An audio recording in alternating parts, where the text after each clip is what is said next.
Allora ascolta, c'è una cosa che magari riesci a capire. Mi senti bene? Bravo. Ti spiego tutta la faccenda.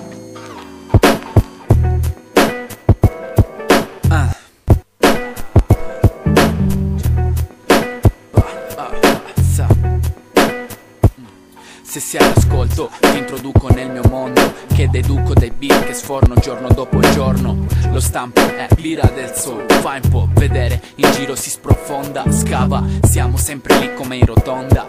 Qua piove stile come da un cratere lava, e Jama che ti suona alla porta, che fa ding dong con la sua torta, e come ingrediente Quincy Jones. L'ho detto e non rifletto, questo è funk effetto che pompa da un traghetto per tutto lo stretto, anche in cuffia a letto, e mai mi stufa, ma mi sto nel mio perché in giro ci si azzuffa. Aspetto il treno ma non mi nascondo come in ogni vinile in campione.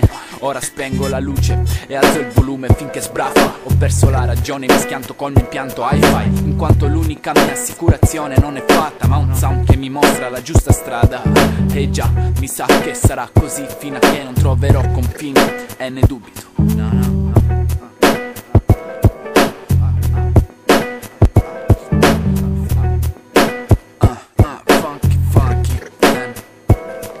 Che cos'è la routine? Chiudersi come una strofa, viversi inverni che si trasformano in afa. Qui ci si intende tra stile e slang, e ben venga tutto questo, ma non il resto. Il posto giusto sul beat per il testo, e forse ci presto. Troppa attenzione, ma altro che coppa, intorno buio come eclissi.